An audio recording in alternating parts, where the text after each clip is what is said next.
Good morning students. B Com sem 3 Gujarati, બરાબર. કરવેરાનું આપણું જે પણ સબ્જેક્ટ છે એમાં રહેઠાણના દરજ્જાના દાખલાઓ આપણા શરૂ હતા, બરાબર. પણ હવે એમાં આપણે ઘણા બધા પ્રકારની આમાં જે પ્રેક્ટિસ આવતી હતી આપણે કરી લીધી છે. સપોઝ તમારે કેટલા દિવસ ભારતમાં કરદાતા રોકાણો, કેટલા દિવસ છે એ રોકાયા પછી એનું રહેઠાણનો દરજ્જો છે એ આપણે નક્કી કરતાં શીખી ગયા કે ભાઈ આ તારીખે આવ્યો, આ તારીખે ગયો, એ પ્રકારના દાખલા કર્યા. પછી દાખલામાં દિવસો છે એ આપણને તૈયાર આપી દીધા હોય તો આપણે કઈ રીતે ગણતરી કરવી, બરાબર. એટલે ઘણા બધા પ્રકારની વેરાયટી હતી જે આપણે આમાં પૂરી કરી. એના પછી જે પણ આપણે કરદાતાના માનો કે 3 રહેઠાણના દરજ્જા છે, એટલે કે રહીશ અને સામાન્ય રહીશ, સામાન્ય ન હોય તેવો રહીશ આપણી બીજી કેટેગરી, અને ત્રીજું બિન રહીશ. જ્યારે આ 3 પ્રકારના કરદાતાના માનો કે દરજ્જા આવતા હોય તો એની આવકની અસર કઈ રીતે આપી એના રિલેટેડ દાખલા પણ આપણે શું કર્યા છે, પૂરા કર્યા છે.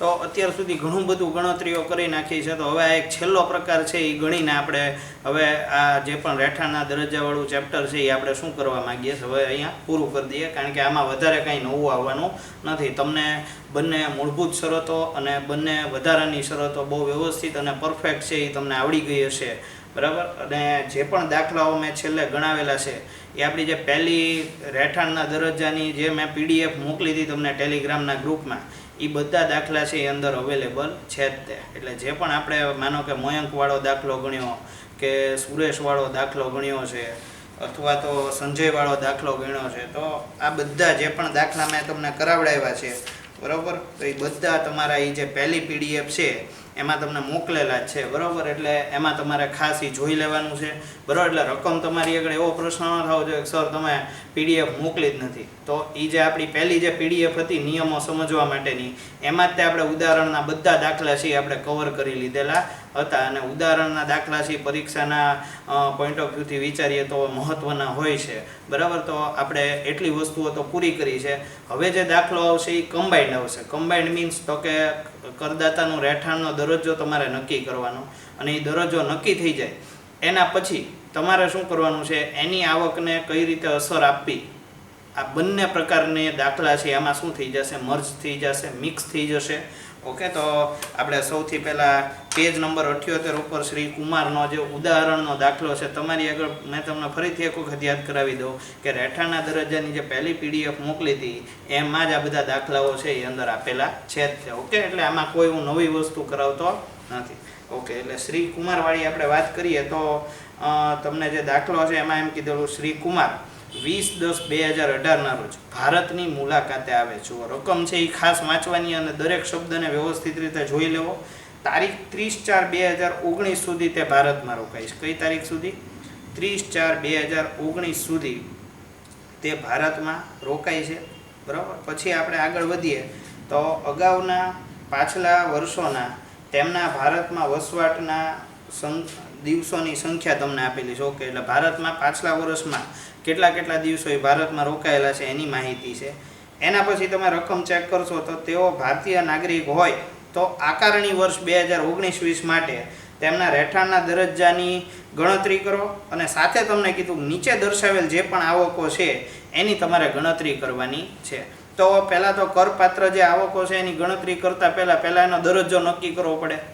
હવે એનો જે રહેઠાણનો દરજ્જો નક્કી થાય એના પછી તમે શું કરી શકો, તો કે એના પછી તમે આનું જે પણ અસર આપવાની છે, કરપાત્ર આવક છે કે નથી, કઈ રીતના છે, તો એ એક વખત એનો દરજ્જો નક્કી થાય પછી આપણે ડિસાઈડ કરી શકતા હોઈએ છીએ. તો સૌથી પહેલાં આપણે સ્ટાર્ટ કરી દઈએ તો સૌથી પહેલાં તો તમારે એનો રહેઠાણનો દરજ્જો છે એ આપણે નક્કી કરવો જોઈએ. તો સૌથી પહેલાં અહીંયા આગળ હું લખી નાખશું કે આકારણી વર્ષ કયું છે, તો કે 2019-20. પાછલું વર્ષ કયું છે, તો કે 2018-19.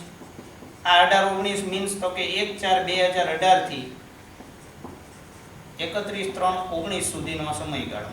ઓકે. આટલા સમયગાળા દરમિયાન કેટલા દિવસ ભારતમાં રોકાયેલા છે. ઓકે. જો આટલી માહિતી આપણે આપી દેતા હોઈએ તો તમને લગભગ આ ક્લિયર દેખાતું જશે, પણ છતાં એક વખત આપણે જોઈ લઈએ.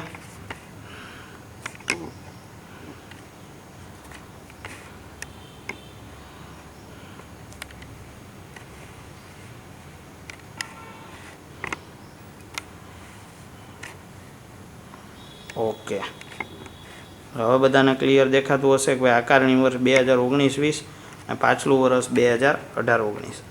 ઓકે, તો આટલી વસ્તુઓ આપણે ધ્યાનમાં લઈએ અને જો દાખલાને આગળ વધારીએ તો કઈ તારીખે ભારતમાં આવે છે એ આપણા માટે મહત્ત્વનું છે, બરાબર ને. કયો સમયગાળો આપણે ધ્યાનમાં લેવાનો તો આપણને ખબર પડી ગઈ 1/4/2018 થી 31/3/2019 સુધીનો સમય છે એ આપણે ધ્યાનમાં લેવાનો છે. તો ભારતમાં આવ્યા તારીખ કઈ છે જુઓ તો તમને રકમમાં આપી ભારતમાં આવ્યા તારીખ છે એ તમારી 20/10/2018 ના રોજ જુઓ 20/10/2018. એટલે આપણે જે પણ આ સમયગાળો છે 1/4/2018 થી 31/3/2019 સુધીનો સમયગાળો. તો સૌથી પહેલા મારે અહીંથી દિવસો ગણવાના ચાલુ કરવા પડે. કયા મહિનાથી આવ્યા ભાઈ? તો કે ઓક્ટોબર મહિનામાં ભાઈ આવે છે. તો એમાં કેટલા દિવસો હોય? તો કે 31 માંથી 19 દિવસ તો ભારતમાં હતા જ નહીં, એટલે એમાંથી 19 દિવસો તમારે શું કરી નાખવાના રહે? માઇનસ કરી નાખવાના રહે. એટલે 31 માંથી આપણે 19 દિવસો છે માઇનસ કરી નાખીએ એટલે 12 દિવસ જેવો સમયગાળો છે ભારતમાં રોકાયેલા છે એમ તમે કહી શકો, બરાબર. એટલે 12 દિવસ પછી તો કે નવેમ્બર.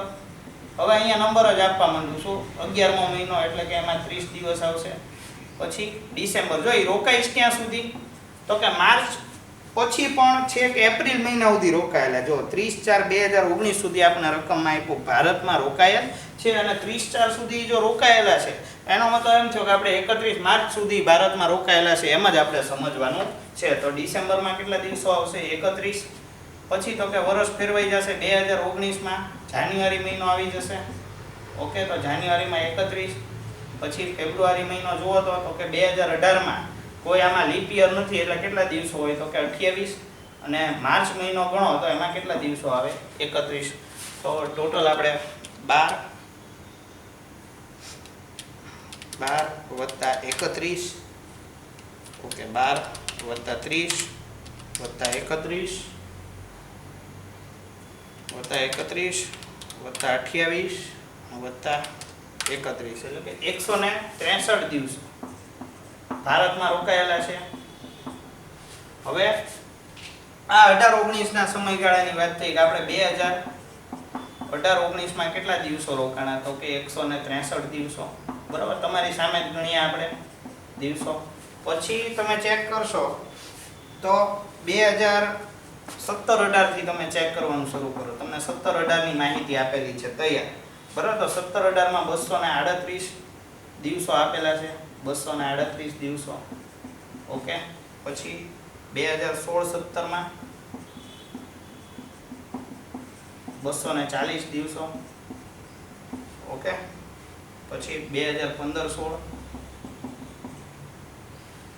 120 દિવસો.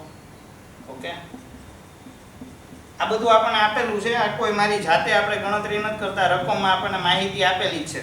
તો જેટલી માહિતી આપેલી છે એટલી લખી લો તો આપણને કન્સેપ્ટ ક્લેરિટી રહે.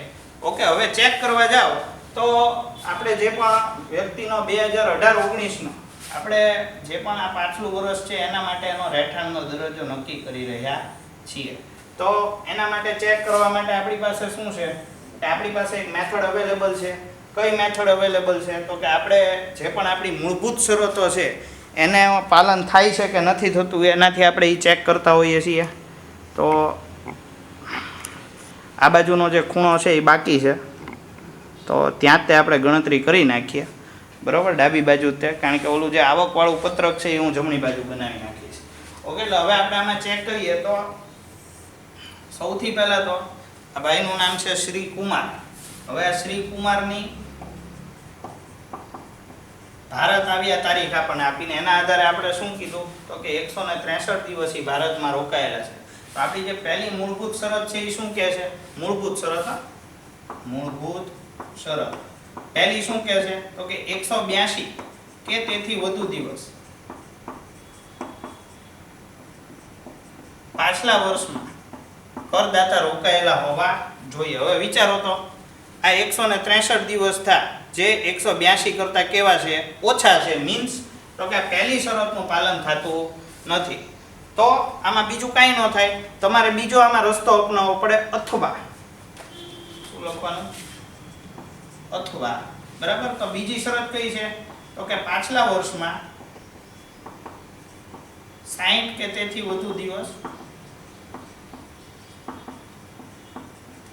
વત્તા 365 દિવસ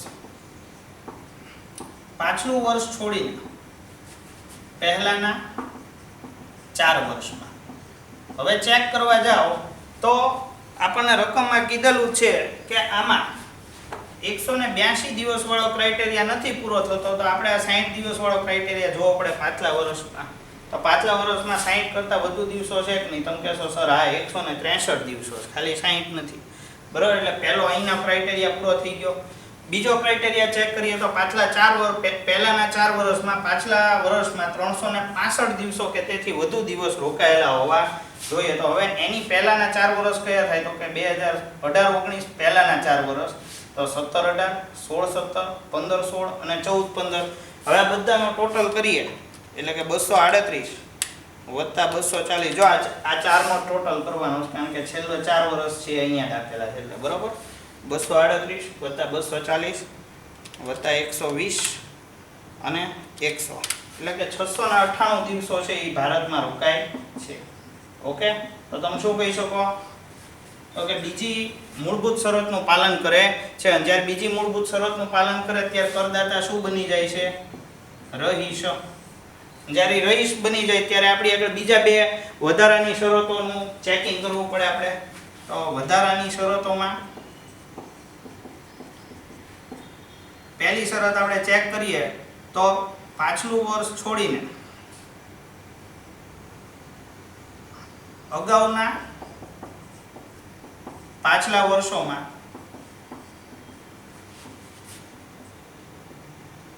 10 માંથી 2 વર્ષમાં કરદાતા શું હોવો જોઈએ? રહીશ હોવો જોઈએ. જો રહીશ હોવો જોઈએ તો તમે ચેક કરો તો પાછલા 10 વર્ષની માહિતી તો આપણી આગળ અવેલેબલ નથી, પણ 4 વર્ષની માહિતી અવેલેબલ છે, જેના આધારે આપણે ગણતરી કરીએ તો અહીંયા આ વ્યક્તિ રહીશ થઈ ગયો. જો 238 મીન્સ 182 કરતાં વધુ દિવસ ભારતમાં રોકાયેલા છે. પછી બીજું ચેક કરો તો 240 દિવસ 2016-17માં, બરાબર. આ બંને જગ્યાએ રહીશ બની ગયા. ઓકે, આપણે બે વાર જ જોતું હતું, તેનો મતલબ એમ થયો કે પહેલી વધારાની શરતનું શું થાય છે? પાલન થાય છે. હવે બીજી વધારાની શરત, અહીંયા હું હંમેશા અને શબ્દ વાપરતો, તમને ખબર હોય તો, અને મૂળભૂતમાં શું આવતું? અથવા. હવે અને માટે હું પહેલી શરતનું પાલન થાય છે એટલે બીજી શરત ચેક કરવા ગયો તો અગાઉના, બીજી શરત શું કહે? તો કે અગાઉના પાછલા 7 વર્ષમાં 730 કે તેથી વધુ દિવસ ભારતમાં રોકાયેલા હોવા જોઈએ. હવે ચેક કરો તો અહીંયા કેટલા થયા? 698, કારણ કે પાછલા 4 વર્ષ એટલે કે 18-19 નું વર્ષ મૂકી દો તો એની પહેલાના 4 વર્ષ થયા 17-18, 16-17, 15-16 અને 14-15. ચેક કરો કેટલું થયું? તો કે 698 દિવસો થયા. બીજા આગળના 3 વર્ષની માહિતી દાખલામાં અવેલેબલ નથી, એટલે 4 વર્ષની માહિતી ફાઇનલ ગણવામાં આવે. તો 698 દિવસો થયા, તો 730 નો ક્રાઇટેરિયા છે એ પૂરો થતો નથી. ઓકે, તો એનો મતલબ એમ થયો કે રહીશ છે એ ખબર પડી ગઈ, પણ હવે એમાં તમારે બીજું શું કહેવું પડે? તો કે બંને વધારાની શરતનું પાલન થાત તો તમે કહેતા સામાન્ય રહીશ છે, પણ બેમાંથી એક જ શરતનું પાલન થાય છે અને બીજી શરતનું પાલન નથી થતું. તમારે શું કહેવું પડે? રહીશ છે પણ સામાન્ય નહીં તેવો રહીશ છે, બરાબર. એટલે આપણું જે પણ કન્ક્લુઝન આવશે એ આપણે લખશું કે શ્રી કુમાર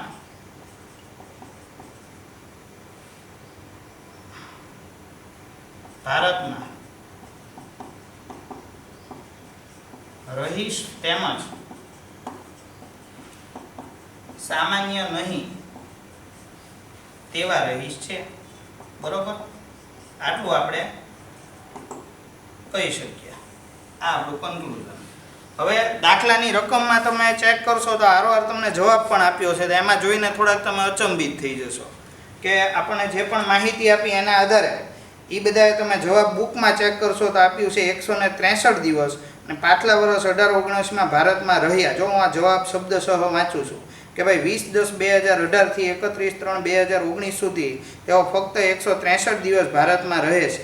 એટલે કે પાછલા વર્ષ 18-19 દરમિયાન તે ભારતમાં રહ્યા અને તેઓ ભારતીય નાગરિક છે. અને ભારતની મુલાકાતે આવેલ છે. હવે જો તેથી પાછલા વર્ષ દરમિયાન ઓછામાં ઓછો 182 દિવસ તેઓ ભારતમાં રહ્યા હોય તો જ તે રહીશ ગણાય અને તેમની બીજી મૂળભૂત શરતનો અમલ થાય નહીં. બીજી શરતનો અમલ નથી થતો એવું એણે કેમ કીધું? બીજી શરતનું તો પાલન થાય છે. આપણે સામે જોઈએ, જો 60 દિવસ પાછલા વર્ષમાં અને એના પહેલાંના 4 વર્ષમાં 365 દિવસ, તો અહીંયા 365 કરતાં વધુ 698 દિવસ કરદાતા રોકાયેલા છે. તો આ કન્ક્લુઝન અહીંયા આગળ બુકમાં ભૂલ દર્શાવે છે. ઓકે, તો આપણે અહીંયા આગળ ભૂલવાળું જે પણ અંદર કેલ્ક્યુલેશન છે એની ઉપર ધ્યાન આપવાની બદલે અહીંયા મેં જે તમને ગણતરી કરાવડાવી તમે ચેક કરશો તો કુમાર રહીશ અને સામાન્ય નહીં તેવા રહીશ આવશે.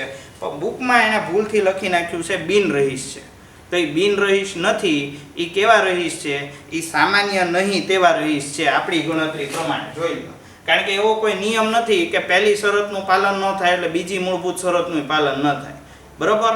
આપણો નિયમ એમ છે કે પહેલી મૂળભૂત શરત છે એને તમે મૂકી જુઓ, બરાબર? એનું પાલન ન થાય તો આપણે બીજી મૂળભૂત શરત છે એનું પાલન થાય છે કે નહીં થતું એ આપણે ચેક કરીએ છીએ. જે બુકમાં એણે બીજા પોઈન્ટમાં ચેક કરવાની કોશિશ કરી નથી. એટલે બુકમાં અને મારા જવાબમાં બંનેમાં શું રહેશે? તફાવત રહેશે. ઓકે, પણ ઇટ્સ ઓકે. આપણે જે નિયમ છે અને જે સાચું છે એ આપણે ગણતરી કરવાની છે. એટલે બુકની મિસ્ટેક છે એને દરગુજર કરીને આપણે આ જે દાખલા છે એની ઉપર બિન સામાન્ય નહીં તેવા રહીશ તરીકે સમજીને આપણે આગળ છે એની આવકની ગણતરી કરવા જઈ રહ્યા છીએ. ઓકે, તો હવે નેક્સ્ટ આપણે સામાન્ય નહીં તેવા રહીશની જે રીતની આવક ગણવાની થાય એ રીતે આપણે ગણતરી કરશું. ઓકે, તો શ્રી કુમારની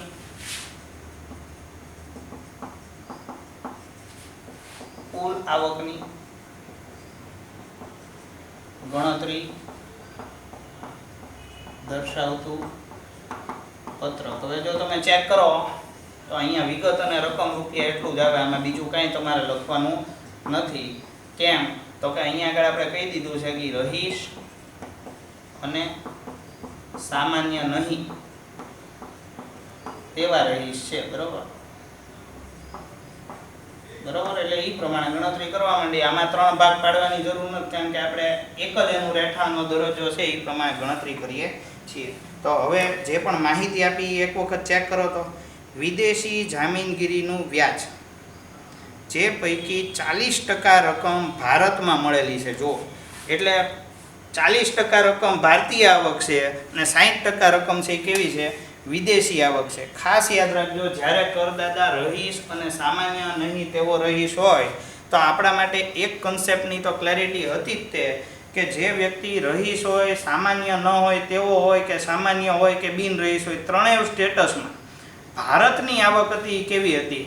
તો કે કરપાત્ર હતી. એટલું તમે કહેશો કે નહીં? બિન રહીશ છે ચાહે તોય તે જો ભારતની આવક ધરાવે છે તો એ કેવી થઈ જાય? કરપાત્ર થઈ જાય. પણ જ્યારે આપણે રહીશ અને સામાન્ય નહીં તેવા રહીશની વાત કરીએ ત્યારે ભારતીય આવક તો કરપાત્ર, પણ એના કેસમાં એક મેં તમને સ્પેશિયલ આગળનો જે લેક્ચર હતો એમાં એક થોડુંક તમને ક્લેરિફિકેશન છતાંય આપ્યું હતું ને અત્યારે ફરીથી આપું છું કે જ્યારે એમાં વિદેશની આવક આવે ત્યારે વિદેશની આવકમાં તમારે એટલું જ ચેક કરવું પડે કે એનું સંચાલન ભારતમાંથી હતું. જો એ શબ્દ વાપર્યો હોય તો અહીંયા એ રકમ શું થાય? વિદેશની આવક કરપાત્ર થાય. બાકી વિદેશની આવક કરપાત્ર થાય નહીં. ને આ દાખલામાં તમે ચેક કરશો તો આપણને એમ કીધું વિદેશની જામીનગીરીનું વ્યાજ જેમાંથી 40% રકમ ભારતમાં સૌ પ્રથમવાર મળેલ છે. સૌ પ્રથમવાર મળે કે બીજી વાર મળે, નિયમ તો જે હોય એ જ લાગુ પડશે. એટલે કે ભારતની જે 40% રકમ છે એ કરપાત્ર થશે, પણ બાકીની જે 60% રકમ આવી એ કરપાત્ર થશે નહીં. કેમ? તો કે અંદર ચોખવટ નથી કરી કે એનું સંચાલન ભારતમાંથી થતું હતું. ઓકે, તો આ પોઈન્ટ તમે સમજી ગયા છો એવું માનું છું. તો એમાં સૌથી પહેલાં તો 1,80,000 રૂપિયા આપણને આપેલા છે. 1,80,000ના 40% કરો એટલે કે 72,000 રૂપિયા આપણે અહીંયા કરપાત્ર થાય છે. ઓકે, એટલે અહીંયા હું લખી નાખું છું વિદેશી જામીનગીરીનું વ્યાજ જેમાંથી 40% રકમ ભારતમાં મળેલું છે. ઓકે, આ આપણો પહેલો પોઈન્ટ થયો. પછી આગળ ચેક કરો, ભારતીય કંપનીના ડિબેન્ચર ઉપર વિદેશમાં મળેલું વ્યાજ 1,00,000 રૂપિયા. હવે આપણે આ બાબત ચેક કરશું ને